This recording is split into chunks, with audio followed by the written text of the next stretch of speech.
So, so yeah, I think anybody can call me what they feel. A lot of Muslims, they like to call me Naila now.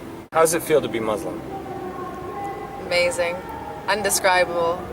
Um, Sometimes when people touch my life or when Allah touches me, it's a feeling that I never thought I could feel. It's like overwhelming compared to any sense of happiness that I've ever had in my life before this. In what way is it different than before? I'm much more patient now. I'm more understanding, more accepting. I'm not afraid to die anymore. Like before, when I didn't believe there's anything after death, that this is all we have and then it's over and whatever you do with this time is what you do. But now it's like whatever I don't do now, I can do later. It's like an unlimited amount of time, and it just makes refraining from all the things we shouldn't do so much easier to know that there's going to be 10,000 times better things that we can't even imagine afterwards, I think. And yeah, I'm just a lot more at peace in my everyday life, in the way that I deal with people, in the way I deal with my work. How has it changed your everyday life? Well, I'm a modest woman now, so let's not go into too much detail about the things I used to do. But because of prayers, I have more structure. 5 times a day, and I gotta wake up early in the morning, and I gotta, make sure that I'm in a good state of mind 5 times a day. And just those 15 minutes 5 times a day really makes you calm, makes you like so at ease, and whatever problem you had before you went into the surah or the mosque is like it's gone once you come out. It's already settled and you feel like there's a solution for it. Before, like, I only could rely on myself. Now I know I have something up there watching over me in every second of every detail of my life, and that makes me feel so secure.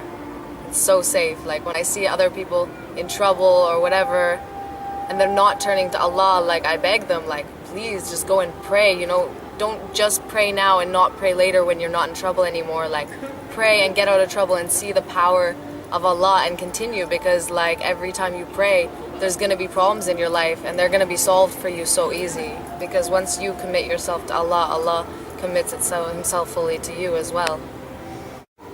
Modesty.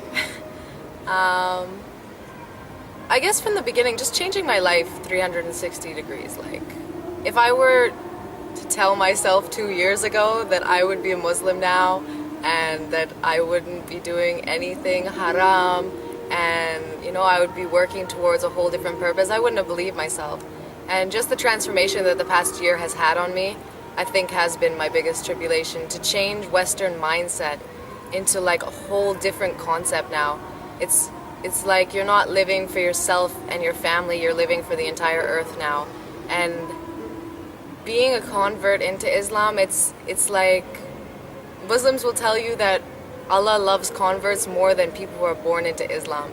Because I feel like I was given this gift that Allah like saved me and like gave me this beautiful gift of Islam, and if I don't appreciate or respect that, it's like 10,000 times more disrespect on Allah than if somebody was just born into it and was told to be Muslim from the beginning. So I think, yeah, just trying to deal with the guilt when I do slip.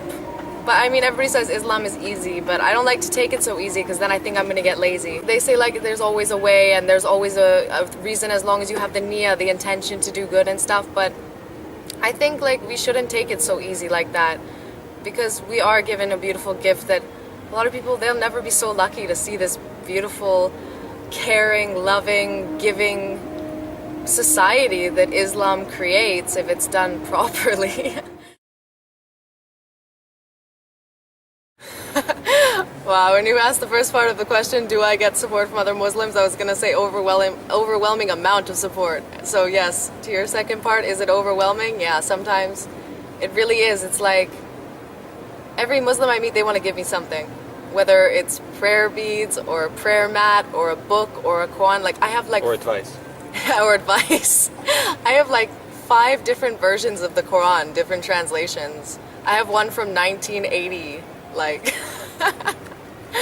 I get some really crazy, cool gifts and advice and support from every Muslim. Like they when I tell them I'm a convert, their face like lights up like, mashallah, I'm so happy to meet you and welcome, and they want to hug me, and just like, you know, if you ever need anything, call me, if you need advice, if you need this. And I never felt like I'm from Canada, so we do have a very good sense of community. Like when you pass by someone on the street, they'll greet you hello and, you know, whatever. So it is kind of like that Islamic value also. But the extent of it in Islam is like, mashallah, amazing. People just, they're so happy to see that you embraced Islam, and they also want your prayers, I think, because the dua from converts is big. Maybe they have a little bit of their own intention in there, but genuinely, I think mainly they're just really happy to see somebody have been saved from the dark side. No, I don't need a lot more now. I think I needed a lot more before, but now because I take everything a lot more easy now. And this is the test. This isn't the final frontier, you know, this isn't it. So everything that happens to me in this life, I'm a lot more easygoing on it, I guess. Much more calm. Yeah, much more calm. I've seen myself in a lot of situations recently that I would usually flip out, but kind of remind myself to take a breather, and, you know, it's not a big deal. Yeah, I definitely wouldn't accept the fact that I'm wrong before. But maybe it's because I'm stepping into something that I knew nothing, well, little to nothing about. I did know a bit about Islam before. I knew a lot of Muslims, so.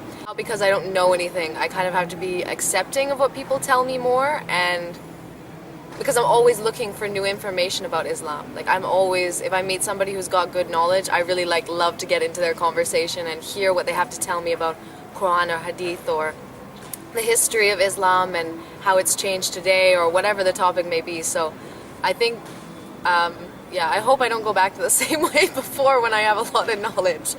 I don't think I will. I think I'll learn a good lesson from this, because it's good to be able to admit when you're wrong and accept good advice and good information from reasonable sources, I guess. Not from everybody. You do have to be a skeptic, because there's a lot of people who are full of a lot of nothing.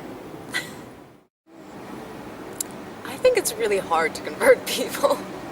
Like, Muslims find my story really inspiring, and maybe somebody who's interested in Islam will find it inspiring, but it's not really our job anyway to convert people, because... Is it not? Doesn't say in the Quran. Well, I mean, only Allah can guide who He wills.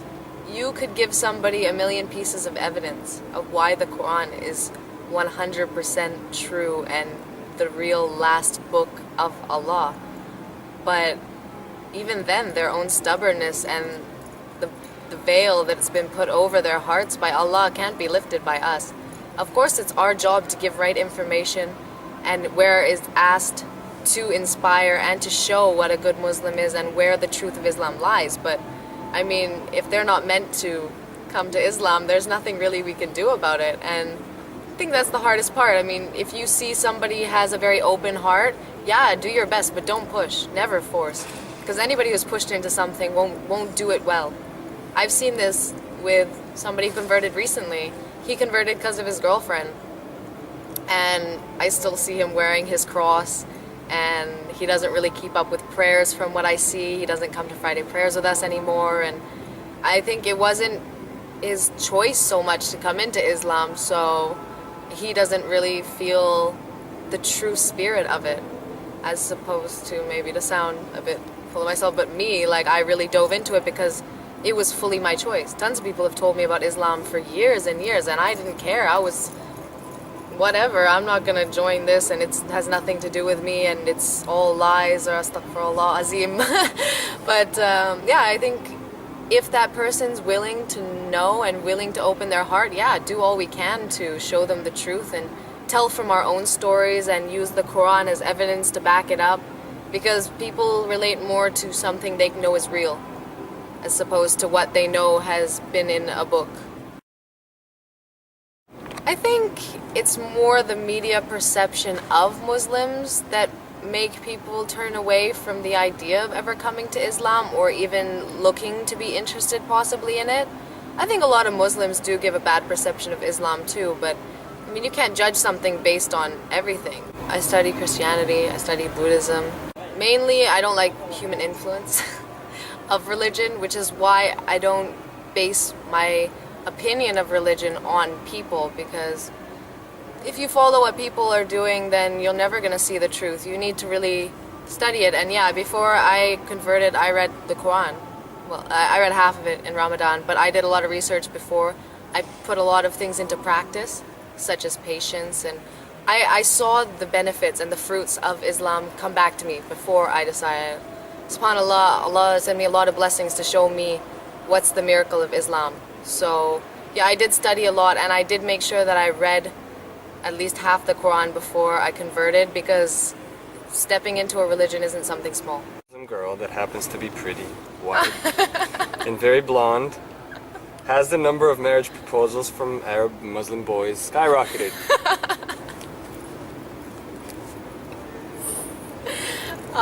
Yes. Yeah. How many so far? Uncountable. Really?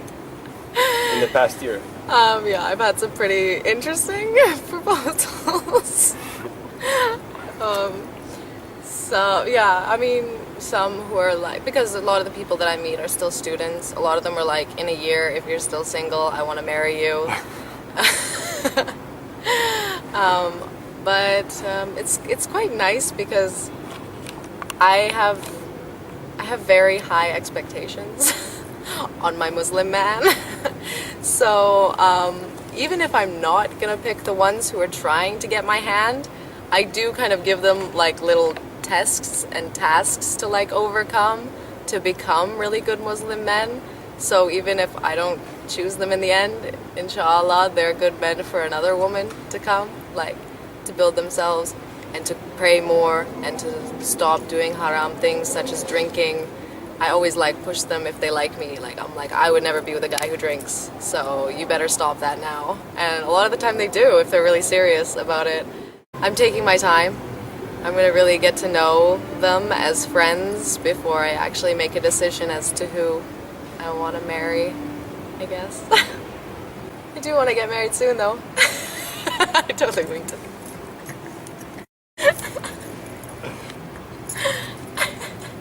A year. A year. Yeah, I've been Muslim for a year, and I became veiled or with a hijab 2 weeks ago. I actually came to this decision a few months ago. I didn't really understand it before that. I know it says it in the Quran that we should cover from our hair and from our wrists to our ankles. So, but I was sitting at I went down to the pool one day. I wanted to tan. So I went down in my dress and my bathing suit underneath, and at the pool there was a whole Muslim family. And the women were all at the side in their hijabs and in the shade, and the men were in the pool having fun and playing. And I felt so, and at this point, like, I didn't know that these Islamic values were inside of me. I was so shocked to see me feeling like this. I was so shy to take off my dress. I didn't want to take the attention of their husbands. I didn't want to make them feel uncomfortable. And I ended up not taking off my dress. I put my feet in the water. I listened to music, and I was just thinking about, why do I feel this way, and why does Allah ask us to cover?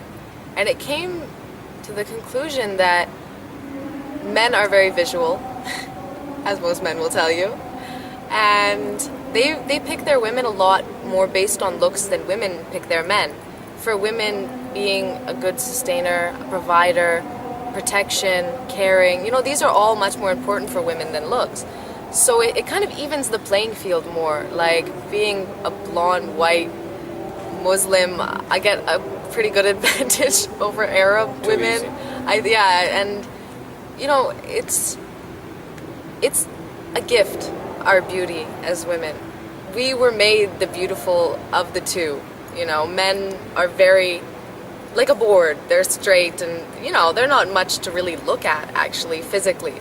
So we were given this gift to be the beautiful creatures on earth, and that gift should be saved for the one we love and the one who we will bear children for.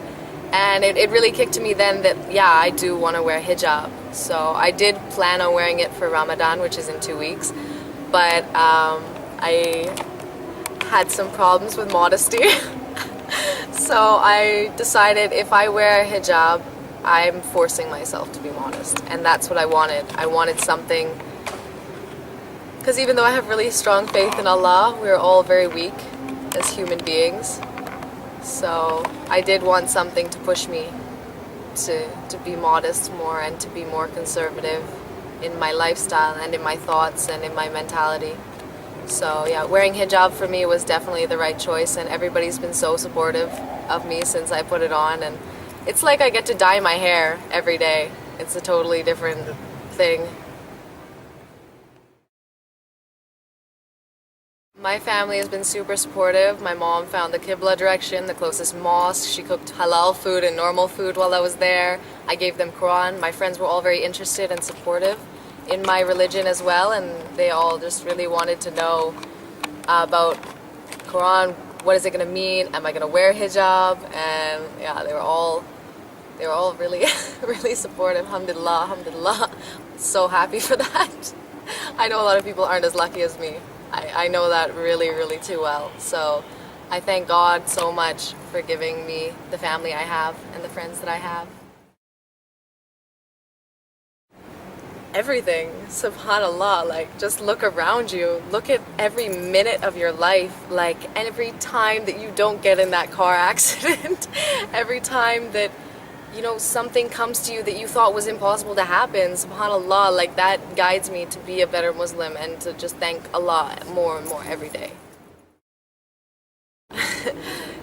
Well, if you could put your faith in Allah and see what comes out of it, because the only way to truly test it is to take the leap. Put your faith in it. Like, even though I wasn't sure yet, when I started to put these Islamic values into practice, Allah rewarded me, even though I hadn't even said Shahada yet. So, I mean, if you're in doubt about it, then just try. You don't have to say your Shahada yet, but read Quran, learn what it's about. It's about feeding your neighbor, feeding the people you don't know, ending slavery. Like, it's so, subhanAllah, everything that you, if you're a good person, believe the world should be, that's what Islam really is. It's just been twisted in media and other people's perception to be what it's not. So if you really want to get to know it, ask people around you who are Muslim. See the kindness in Muslims' hearts, and then you'll be able to really understand what it's all about. Thank you for praying out. Thank you. One love.